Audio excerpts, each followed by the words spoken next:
My name is Emily, and I'm sick. I have been for a good while now. Whilst I don't want it to consume my identity, it has drastically altered the course of my life and my day-to-day quality of life. I'm still me, still bubbly, full of dreams and passions and desires, just a bit quieter and amongst people a great deal less, though I feel like a shadow of my former self. So, here's my story. Prior to my illness, I was working full-time as an electronic engineer consultant with a particular interest in quantum computing / optimization strategies. I actually found work quite exciting, despite experiencing a fair amount of imposter syndrome, being the youngest and also a woman. In my spare time, I enjoyed being active, going to the gym 3 or 4 times a week, doing weight training, and running every now and again to prepare for races like the 14k one I did in Sydney in 2022 with my sister. My biggest joy was being around people. I was a social sec at work and definitely felt like the party princess at times, as well as being known as Electronics Barbie. In March of 2023, after the most brilliant week learning to ski with some of my colleagues in Val Thorens, I got the award for the most improved, and another one for a fantastically stupid and brave jump in the ski park. Anyway, I got sick. It started with what felt like the flu. I felt extremely run down on the penultimate day of the holiday. I might have rested the next day or pushed through, but those first couple of days were a bit of a blur. I remember standing in a packed terminal in a small airport because all the flights were cancelled, and having to lean on my colleagues for physical support, and I struggled so much to keep myself upright. When we eventually got home, I rested that night, although the next day I took part in a 3k relay race in Cambridge with more colleagues, despite very much needing bed rest. I didn't want to let people down. This was a lesson that took me a while to learn. This race felt absolutely awful and had to stop multiple times. After that, I allowed my body to collapse and went sick from work for 2 weeks. When my symptoms didn't improve, I couldn't understand it. I thought maybe if I willed myself better, my body would follow suit. I went back to work on half days. I would wake up and be sat at my desk at home by 9 a.m, struggle through to 11 a.m. with little cognitive ability. I couldn't focus and could barely read to the end of a sentence. Then I would sleep for 2 hours and have something to eat. I would then work for another 2 hours in a similar fashion to the morning, grinding myself to a complete halt by 5 p.m. Quick dinner, then back to bed until tomorrow morning. Rinse and repeat. Nothing improved. I was riddled with fatigue, headaches, sometimes migraines, brain fog, weakness, heaviness all over my body, and feeling like I was underwater the whole time. My sinus symptoms, the kind of flu-y-like symptoms, had all gone, and I had been left with bone-deep fatigue and brain fog that made me totally inadequate at my job, and social interactions became detrimental to me. My body would, and still does, flood my bloodstream with adrenaline to make it through the day, to make it through the activity. I was trying to hold on to my previous life with everything I could, but my body couldn't keep up. When the adrenaline to do activity or socialise wore off, it would feel like I'd been hit by a lorry and sat on by an elephant. I felt like I couldn't move. I later learned that this is called post-exertional malaise. It could last for hours, days, or even weeks, and the onset could be delayed by hours or days, which made understanding what caused this crash, as I called it, really difficult, and thus planning what to avoid virtually impossible. My home life became increasingly challenging. I could not contribute to cleaning or cooking anywhere as much as I would have liked to. Particularly when I was in a crash, I really needed someone to bring me food, otherwise I would just go without. The energy required to heat food or make something simple was not worth the extreme symptoms that would follow, particularly when I was in a crash. My living situation collapsed after about 6 months of me being sick due to my high needs and lack of a supportive partner. I moved back home with my parents.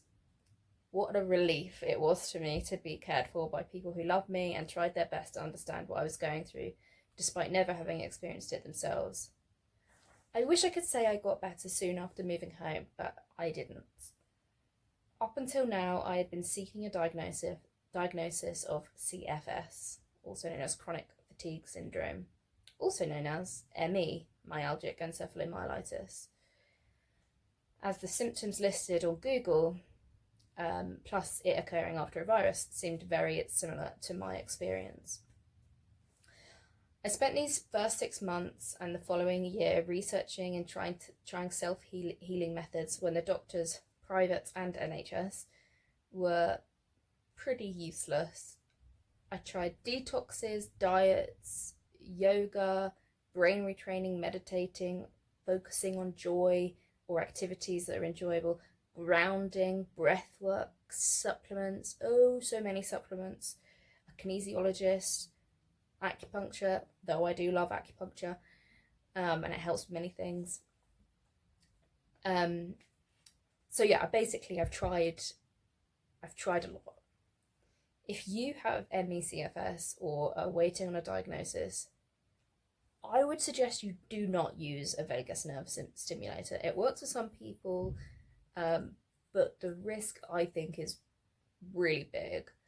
Whilst my condition at this point sounds severe to a healthy person, I was still technically on the mild end of the scale according to NICE guidelines. So yes, this can get worse, and I did get worse. After using a vagus nerve stimulator, I went from mild to moderate in the space of 5 days. By this point, I had signed off from work on full-time sick leave, as I wasn't coping and my health seemed to be gradually declining. But once I tried this vagus nerve stimulation, bam, confined to bed, crawling to the bathroom, using a wheelchair to get around inside the house, if I had the energy to get out of bed, that is. There was an unfortunate turn of events which meant that nobody was home to help me when I was at my sickest, which kind of made the whole situation worse. Because of this, I only ate every other day or so.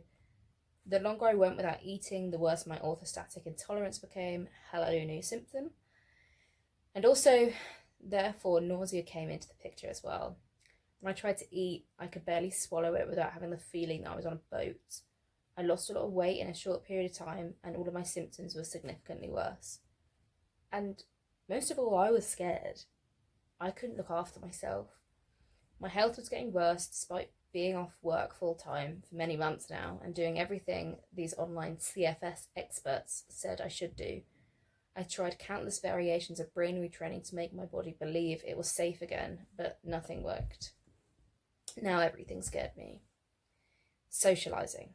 Terrifying.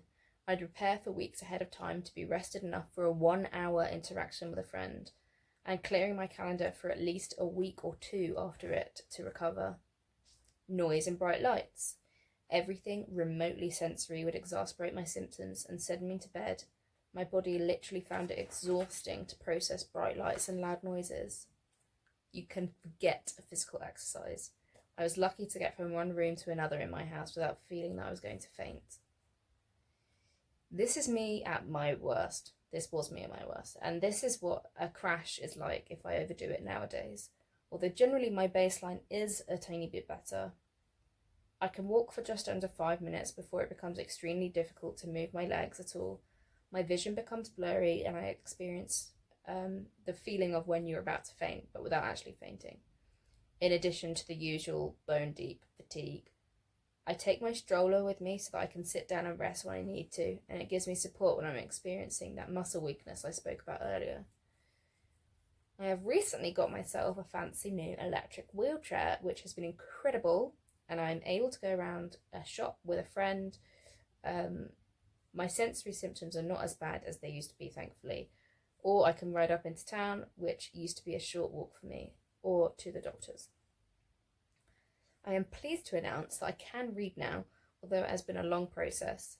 It's taken me 2 years to be able to read again without struggling to get to the end of a sentence, let alone a page. Everything is still very difficult for me. I spend 99% of my time lying horizontally somewhere and doing low stimulus activities like watching TV or doom scrolling. Everything else is too energy expensive for the day to day. My head feels like it's underwater still. I can't remember what healthy feels like anymore. I'm only awake for a couple of hours at a time before I need to go back to bed. I wake up every day absolutely exhausted. I do what I can during the day, maybe some light crafts on a good day or some gentle sitting yoga. I then go to bed exhausted. My experience with medical professionals, both NHS and private, now I'm going to talk about. Generally with GPs, my experience has been that they don't know a lot, if anything, about it. I had to beg for a referral to an NHS CFS clinic after they said a referral cost them money as an excuse. So they were basically like, we're not going to bother doing this referral for you because it costs our surgery money to do the referral. And I was like, what's the point of the NHS if you're not going to refer me to the clinic, an NHS clinic, for this thing that I'm experiencing that you won't treat me for? Anyway, once I then got to the CFS clinic after fighting with the GP, I've been offered occupational therapy and physio.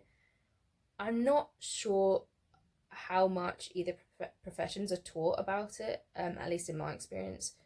I don't find that stretching and meditating have made an impact on my symptoms, although those things do help relax me. But there's no treatment plan that actually targets the symptoms themselves. Private consultants, I've tried quite a few now, I think at least 3 or 4. Some were totally useless. So one of them prescribed me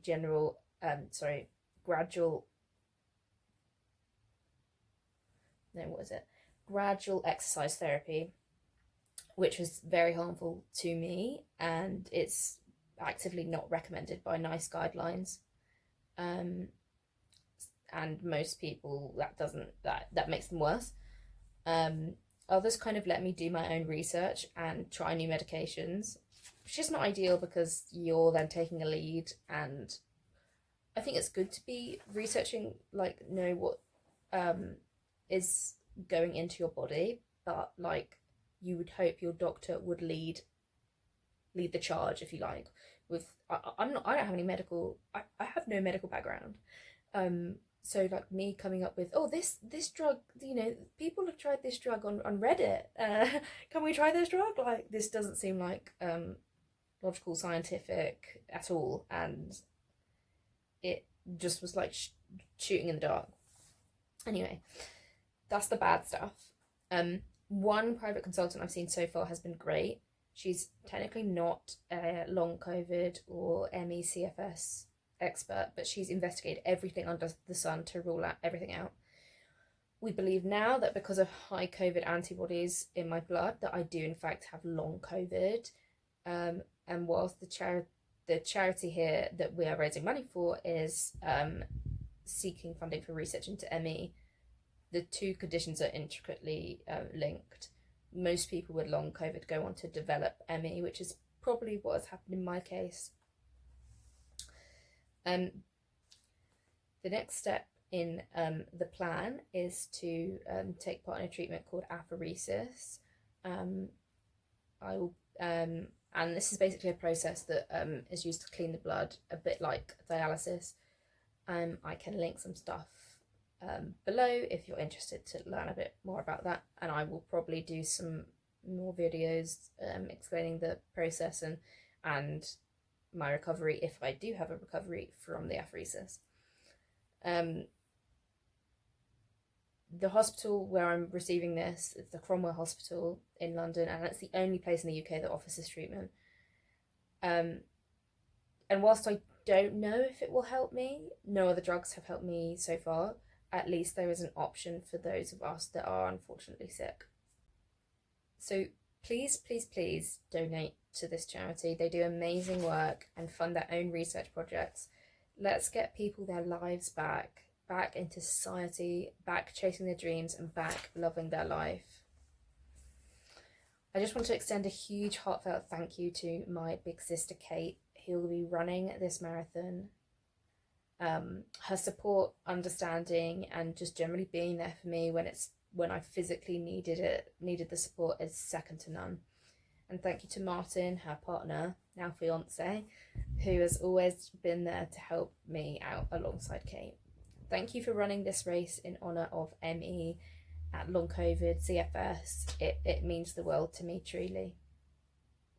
And to all my friends and family who have not only stuck by me in this illness, but have loved me deeper, shown up more, either physically or with your words, you are all heroes, and I am truly rich because of all of you.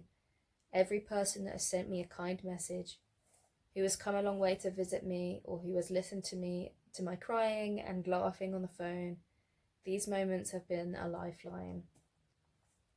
To my parents, Dad, I know you desperately want to see me better again, to be off causing trouble like I was before.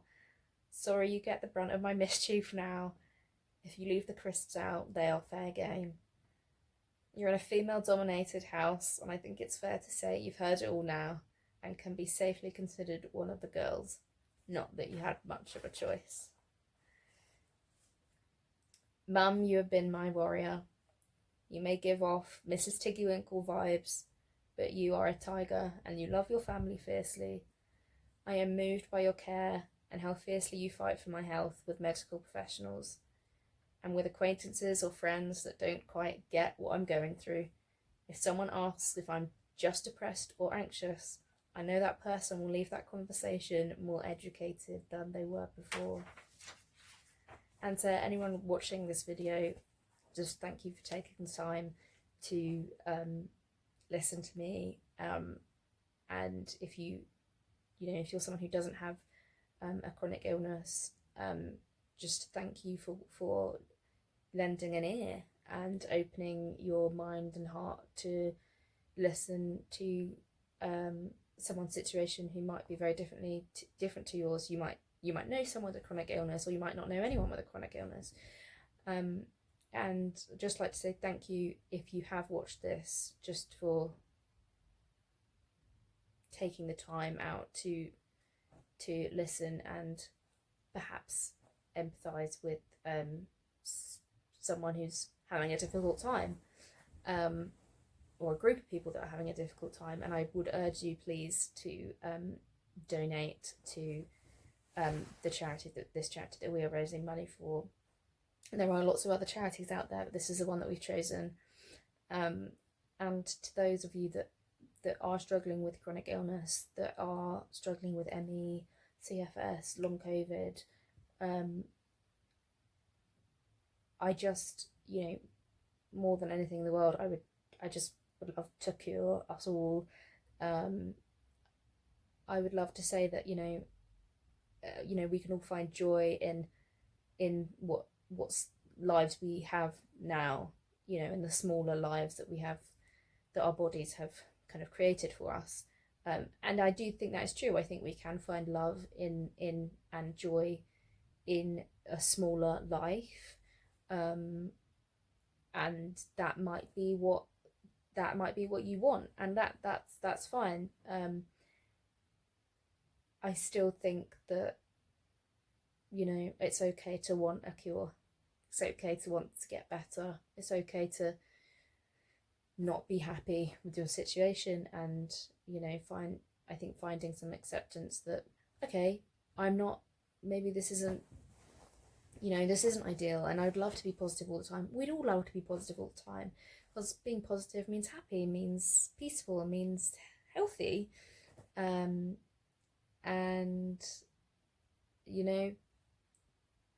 these are the cards we've been dealt, and I think being witness to each other when we experience these things. This isn't a bad week. For me, it's coming up to 3 years now. It's not a bad week, and then it will pass. It can feel like this is never going to pass. And I suppose I don't really have anything. I don't really have anything positive to say, other than that we're all here together, and I wish recovery for everybody. Um, but if that seems like too much of a stretch, then I just wish joy in your life, no matter what that looks like. If you can't do anything, I hope you have nice dreams when you sleep. I hope your bed is comfortable. Um, and you know, if that's all you can hope for today, that's fine. That's great, because I just hope that one day those, you know, your dreams can get, those joys will get bigger and bigger and bigger. But yeah, we don't know what's going to happen to anyone. We can't predict these things. But yes, much love to everybody. Thank you for watching. I've babbled on quite a lot now. And yeah, and thank you for listening. And please donate. Bye. I'm just going to leave you guys with some statistics about long COVID and ME, just to kind of set the scene for you, and to maybe, yeah, just give you a better idea of the wider landscape of what's going on in the world, and well, mostly in the UK these statistics are. But yeah, thank you for watching, and please donate.